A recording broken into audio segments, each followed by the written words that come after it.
এখানে যে যার মতন নতুন করে সবাই প্লট কিনছে, প্লট কিনে নিয়ে সবাই সবার বাউন্ডারি করে নিয়েছে।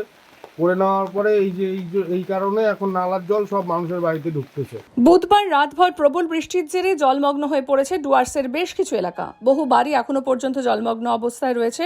ডুয়ার্সের মেটিলি ব্লকের চারশা, আন্দুলপাড়া, মঙ্গলবাড়ি এলাকার মহাকালপাড়া, উত্তর ধূপঝোড়া, নিতেনপাড়া, দক্ষিণ ধূপঝোড়ার মনস্বর পাড়ার এলাকার বহু বাড়ি জলমগ্ন। বুধবার রাতভর মুষলধারে বৃষ্টি হয়। মূলত ওই এলাকাগুলোতে জল নিকাশির কোনো ব্যবস্থা না থাকার জন্যই এই অবস্থা বলে বাসিন্দাদের অভিযোগ।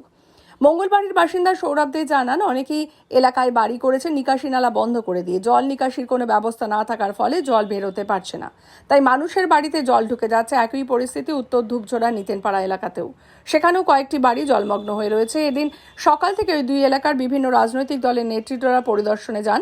বেলা বাড়ার সাথে সাথে যদিও জল অনেকটা কমতে শুরু করেছে, যাবতীয় পরিস্থিতির উপর নজর রাখছে মেটিলি ব্লক প্রশাসন।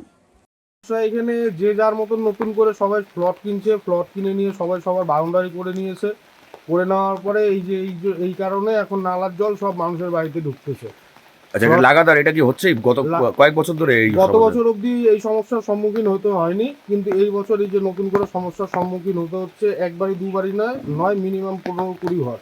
মানে জলমগ্ন, এই জলমগ্ন এক হাঁটু করে জল জমছে, কেউ হাঁটতে পারছে না।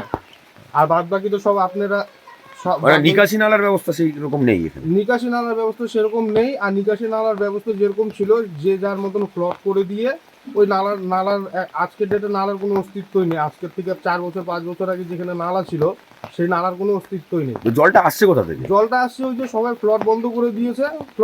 প্লট নিয়ে নেওয়ার পরে ওই যে সবাই সবার মতন প্লটে বাউন্ডারি উঠিয়ে দিয়েছে। এখন নালা নেই, নালার উপরে প্লট দিয়ে দিয়েছে, প্লট দিয়ে নালা বন্ধ করে দিয়েছে। ওই জন্য এখন মানুষকে ভুক্তভোগী হতে হচ্ছে, আর কিছু নেই। এটাই। আপনার নাম? আমি সৌরভ দে। কোথায় বাড়ি কোথায়? মঙ্গলবাড়ি স্টার ইউনিট ক্লাবের পাশে।